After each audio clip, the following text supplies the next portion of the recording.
Salve galera, estamos de volta com o lugar onde o rock não para continuar o papo sobre os anos 90. E aqui a gente está com uma galera que fez história nos anos 90. Eu vou pedir para vocês se apresentarem e falar a banda, onde vocês tocaram. Junto com o som dos passarinhos, estamos aqui no Engenho Central em Piracicaba, sendo agraciado pelos barulhos naturais da cidade, neste projeto que foi contemplado pelo PROAC Municípios. Mal, começando por você. Eu sou Mal, batera e fundador do Rapcal.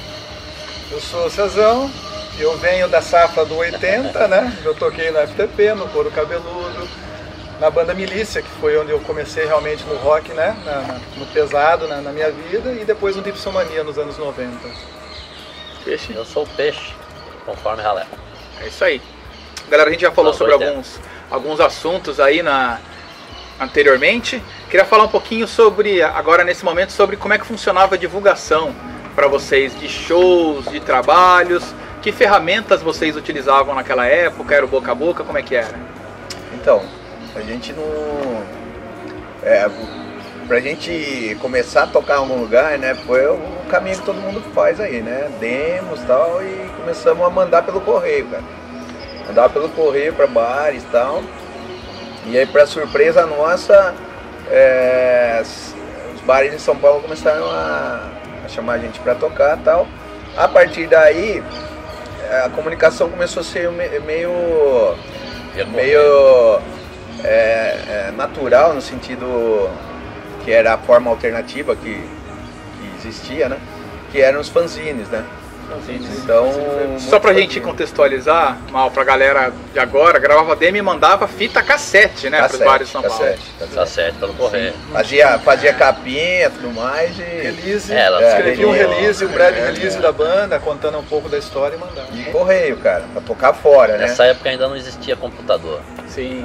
Feito manualmente. O release era na mão, César? Na mão, máquina de escrever. A velha Olivetti, a grande datilógrafo. Eu fiz datilografia, tá? Datilografia, letra 7. É uma coisa que ninguém nem sabe o que é. Hoje em dia, se for falar pra galera, né? Não, eles não vão entender. Não vão. Mal, aproveitando, você falou de uma coisa que eu acho muito interessante, cara. É uma linguagem que a gente vê pouco hoje em dia, que é o fanzine. Isso. Que muitas bandas, assim, de uma forma geral, utilizavam dessa ferramenta comunicativa para divulgar o seu trabalho. Como é que era esse trabalho? Você chegou a fazer? Não, a gente era mais... a gente era convidado na verdade, notícia, né? Sim. Era a forma que os caras que curtiam o rock alternativo, tal, underground, né? Deles se comunicarem. Então, rodava o Brasil. Eu tenho vários fanzines em casa sobre Salvador, Porto Alegre, Curitiba, né? E aí essa comunicação rolava, como hoje, né? O que nem se compara ao que é nacional da internet, mas funcionava, cara. Funcionava e isso ia gerando mais shows, né? Conforme as pessoas iam lendo, sabendo, conhecendo e iam chamando. E aí também a mídia tradicional, né? Conforme a gente foi crescendo na cena, aparecendo, a mídia começou a dar espaço pra gente, né? Então os jornais, São Paulo, rádios e várias cidades que a gente tocava. Então era essa forma aí que a comunicação rolava. E coincidentemente, é só uma curiosidade, a gente vai descobrir que o primeiro fanzine foi feito por um piracicabano, né? Que é o Edson Rontani. O Edson Rontani, sim, é verdade. E aí, isso foi uma coincidência, na época a gente pirou na ideia, assim, porque era um movimento que existia, tinha muito fanzine, e aí a gente vai descobrir que, e também o filho do Edson é hoje amigão nosso. Quando a gente descobriu, foi uma os dois filhos do Edson, que é o Edson Rontani Júnior e o Fábio Rontani, eles continuam com esse corre aí, né? Mas também existia ali um movimento, né? Assim, todo mundo andava junto. Todo mundo, então, ia agregando. Então, o pessoal de São Paulo veio para Piracicaba, começou a agregar. Tinha muita troca. Tinha muita troca. Então, o que acontecia? A divulgação ia no boca a boca. Então, o que acontecia? Um ia falando pro outro, ia falando pro outro. Então começou a se montar uma cena muito legal, independente. Uma cena underground. E daí o que aconteceu? Começaram a se montar bares também, com olho nessa cena. Então daí começou a se desenvolver a questão. A cena dos anos 90, ela ela ficou bem marcante, foi bem marcante, né? Aí já falando da cena nacional, né? O começo foi muito bacana. E na época, aqui em Piracicaba, a gente tinha uma rádio pirata, chamava Crepe FM, não sei se vocês... não era pirata, tá? Era Rádio Crepe, que era do nosso grande amigo Choque. E segundo o criador e dono, pirata eram as outras rádios que corriam atrás do dinheiro da galera. E o que aconteceu ali? Então, eu tinha um programa nessa rádio, então ali a gente divulgava as bandas, divulgava o som que a gente gostava, porque na época era muito diferente do que é hoje. Existia um Deezer, onde você pega a discografia da banda inteira. A gente gostava do The Clash, no Brasil saiu um disco do The Clash. Toda a discografia a gente tinha que batalhar, era como garimpar, ia para São Paulo garimpar disco, garimpar som, voltava coisa, correr atrás, então era um negócio muito bacana. Então o que aconteceu? Essa cena ela foi se formando por pessoas que na verdade gostavam da banda, gostavam do rock, do movimento, todas pessoas que então foi um período muito bacana. Pra você ter uma ideia, o pessoal do Maguires, né, que é de Americana, eles contam, né? Às vezes a gente se encontra e eles contam, pô, eles tinham 14, 13 anos, eles vinham pra Pira, pegavam um ônibus escondido lá dos pais, vinham pra Pira pra ver as bandas e por causa da cena, a cena Piracicabana era legal, a galera. E aí que eles, não só Piracicabana, né, na verdade já era uma cena, e era, no seu peixe pode falar melhor, porque parecia que rolava paralelamente, sabe, com a cena gringa, né? Parece que estava antenado, existia. O que estava acontecendo lá, acontecia aqui de alguma maneira e sem a internet, né? Sem internet. E daí, acho que um outro lugar que eu acho que nos anos 90 marcou foi o Bar do Garoa. Bar do Garoa. Onde ali começou as bandas. Né? Toquei lá também. Olha lá. Bar do Garoa.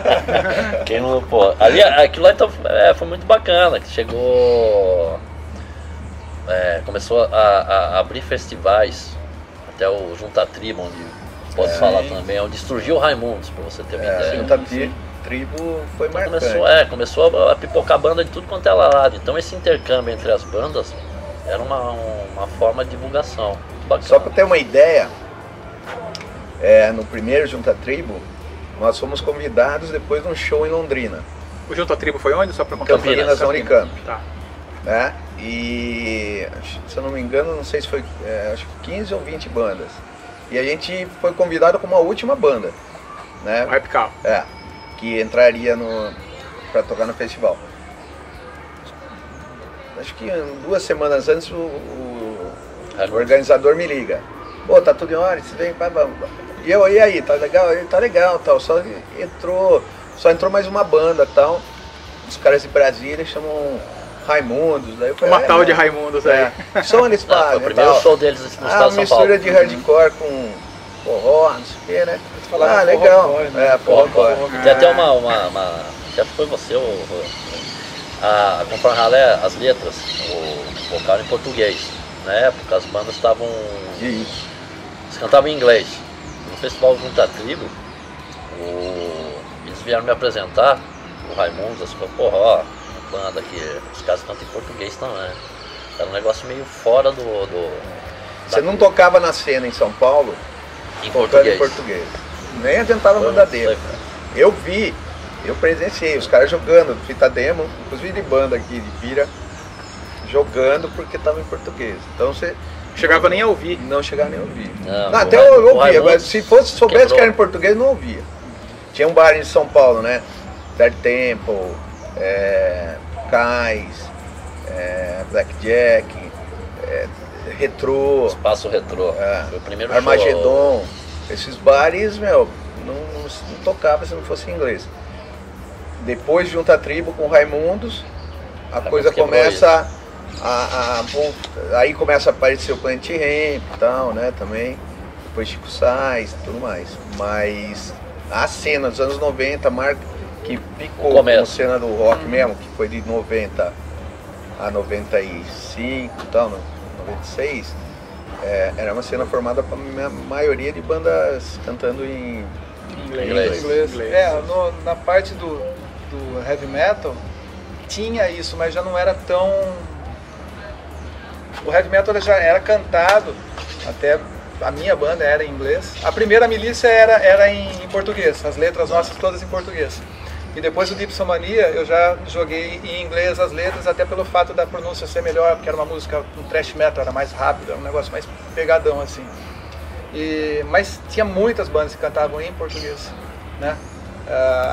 As bandas que vinham da época, no início dos 90, na parte do heavy metal, elas cantavam, tinha muita banda paulistana, banda do carioca, e cantava tudo em português, cara. É louco, né? É diferente, era uma cena um pouco, era um coisas acontecendo ao mesmo tempo, com duas vertentes completamente diferentes, assim, de público, né? Não dava um match, assim, tava começando a dar um crossover e o pessoal misturar ali, mas ainda ficava separado. E Piracicaba seguia qual vertente as bandas daqui, especificamente?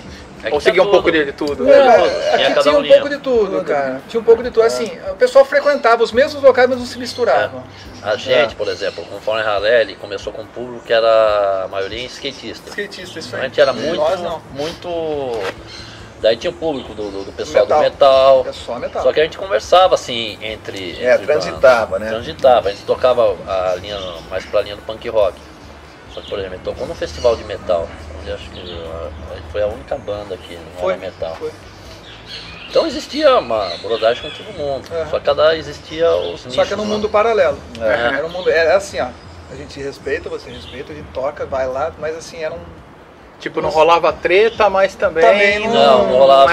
Não era uma respeito. Mas no fim, acabou, nós nos aproximamos bem, né? Porque depois, eu lembro que a gente inaugurou o bar do Gabrical e inaugurou o bar do Pivete, né? Que era uma figura da cidade aqui também. Depois foi se misturando tudo. Los Amigos chamava o bar. Chamava Los Amigos. Galera, frente a todas essas histórias tão ricas que vocês contaram, assim, que legado vocês acham que, especificamente falando nos anos 90, deixou e a influência que tem no rock piracicabano, na música, até os dias de hoje? Cezão, começando por você. Eu acho que foi a abertura. Abertura de portas, foi assim? Um momento assim, o 80 quebrou a cara, bateu, e o 90 abriu a porta. O 90 lançou muita banda, tem muita banda, profissionalizou, muita banda que foi mais adulto. Que tá por aí hoje, tem um monte, você não sabe. Mas tem, aqui em Piracicaba tem banda que você não faz ideia. O Maurício está testemunha aqui, né, Mal? Que o Mal conhece bem aqui. Maurício Pinheiro aqui conosco, aqui nos bastidores, fazendo a gravação junto com o Ricardo Moraes. E é legal, e o Sérgio também, o Sérgio Carvalho aqui atrás de mim. Eu acho que, assim, a cena aí, a gente tem que falar, eu dou muito valor aí também à iniciativa dos meninos aí, dos caras do Killing, né, que... Sim. Killing Chainsaw. Muito grande influência. E aí, assim, pra Piracicaba, por exemplo, talvez esteja falando bobagem, mas eu acho que tanto o Killing quanto o Capital que sai não sai do alternativo, mas consegue assinar contrato com gravadoras, né? Isso aí. O Killing com a Roadrunner, a gente com o Banguela, o Warner, né? Que era dos Titãs. Que inclusive Raimundos passaram por lá. Também. Né? Foi o primeiro. Então a gente, pra época isso era legal, né, cara? Se conseguir sair do interior. Aliás, tem um documentário que chama Sem Dentes e nele é falado sobre isso. O Gastão, que era da MTV, eles falam isso, porque nos anos 90 a cena sai do eixo Rio, São Paulo e Brasília, né? O interior começa a ter participação e outros estados também, né, cara? Com bandas undergrounds, assim. Então acho que esse é um legado bacana dos anos 90. A abertura. É isso, Peixe? A abertura. Concordo. A abertura Assim, eu acho que os anos 90, assim, onde eu tava, a gente fechou os anos 80 com, assim, meio que porra louquice. Tocava em City, tudo a gente era molecada. Isso, doideira. Acho que começou quando começou 90, já começou uma responsabilidade maior, o interesse em gravar, em produzir melhor. Então acho que esse, por exemplo, como você falou, o Killing Chainsaw, ele gravou pela Roadrunner, teve clipe na MTV, então acho que trouxe uma abertura maior.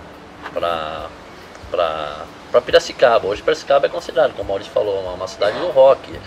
Nessa época, ela era, Inclusive, nos anos 90, ela era considerada, a Folha, sempre saindo na Ilustrada, que aqui era a Seattle brasileira. Já nessa época? Na época, junto foi a na Seattle. época dos anos 90. Começo dos anos Foi eu 90. em paralelo com o Seattle. Então, quer Foi um dizer, jornalista da Folha que... ele batia nessa tecla, Lá no Festival Piracicaba Junta Tribo, é então. a Seattle brasileira. Pô, que elogio, hein? Pô, nem fale. Na época a gente Então, acho que foi. porque espalhou isso, enfim. Foi um jornalista na Folha que ele batia nesse sentido aí, né? Falando que aqui, muito, eu acho que pelo estilo de som, eu acho que muito a ver com Killing Jason, Epical, que estavam aparecendo na cena ali, e por esse lado de ser um som, a gente fala guitar band, né? Na época era guitar band. Guitar band, isso aí. Na época o termo que tinha uma Epical relação, com Era Killing guitar Jason, band, guitar sim. band. e tinha uma relação muito próxima com os sons de Seattle, acho, né? Sim. Pode ser. Depois veio essa questão era de Seattle. Tanto que tem se vocês pesquisarem aí, tem foto do Kurt Cobain, quando ele veio tocar no Brasil. Verdade. Hollywood É, Rock, né? o Ele disco. tá indo embora, na bagagem dele tem um disco do Killing Chance. É verdade. Legal, isso aí, presente. Sabe o que eu acho que também é legal que a gente fale aqui? Não sei também se é o momento, mas a gente lembrar de alguns nomes, né, cara? Vamos aí, quais são os nomes que vocês lembram? Nomes não só de banda, mas dos caras que fizeram parte. Eu acho que é legal que a gente registre, né? Porque era um movimento, né? Assim, era uma. Como que eu vou te falar? Não, era uma cena que acontecia. Tinha quem tocava e também outras pessoas que Mas estavam em volta, que estavam ali junto. Que nomes vocês lembram, assim, rapidamente? Não, que vem à eu cabeça? vou falar especificamente, cara, dos caras que tocaram, uma né? grande. Que não tiveram oportunidade de estar aqui, né? Até por uma questão de responsabilidade contra as coisas e Logística. tal. Mas o Rodrigo Gozo, do Killing, o Rodrigo Guedes, do Killing, Gerson. Gerson Lazeira, baixista do Killing. Um cara que pra mim foi super importante, que foi o primeiro roteirista do Killing, o Muriola. Rodrigo Muriola. Muito importante em tudo. Aí já no Epical, o Lê Medinilha foi o primeiro vocalista, o Rui Ramos, que o pai inclusive fez parte de outra geração aí do rock. Esse foi o cara que me encorajou e que a gente se arriscou aí a criar o Epical. O Edson, hoje Ed Lopes, né? O velho, toca no Mullet Monster Mafia. O Bola, o Juliano, que é nosso guitarrista, que a gente vai se arriscando aí. O Ângelo, o GG, baixista. A Silvia, que tocou com a gente no Locomotiva, que também fez parte da banda. Então no Repical isso. Eu acho que eles podiam também lembrar de algumas pessoas. O primeiro nome que me vem à cabeça, 90, banda na parte de rock metal, assim, é Miguel Chacina. Miguel. E Chacina como um todo, uma banda extremamente 90, importante. Tá rolando, ele é que nem eu, 90 tá ainda, né? Tá na cena tocando ainda, né? Legal. Peixe, alguém pra gente terminar rapidamente aqui? Alguém que você lembre em destaque? Não, sim, Essa galera toda eu acho que o muito pessoal importante passou. aqui no que o Maurício falou, que pra mim foi muito importante, foi o Gerson, que é o baixista do Killing Chance. Que assim, ele teve paciência com todos nós e... Mas fala aí dos caras da banda, meu. Fá, Xandão. o Fabiano, Xandão. E outra Agradecer a coisinha, ele só o pra som que ele fez. as bandas também, né, cara? A gente tá falando, teve banda que não Teve outras fizeram bandas que parte não da estão aqui. cena, que é o de Chimal, Freehand, Guardas da minha prisão. Ivory Gates. Uhum. Aí. Agora vai começar aqui. não, Tem um mas monte, fala, é cara. legal, cara. Uma que eu Tem gosto que muito dos lembrar. anos 90, Orion's Belt, cara. Orion's Final dos Belt, anos pode 90. crer. Orion's Belt. Orion's Belt, é Boa uma pra que caramba. vamos trazer à tona, né?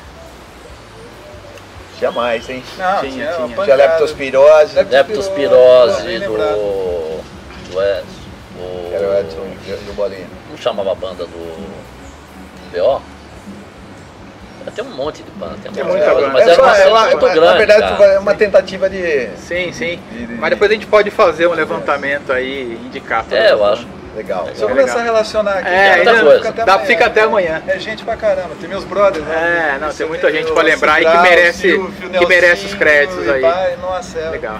Galera, obrigado aí mais uma vez, obrigado por compartilhar conosco esse sonho nosso e valeu aí por tudo.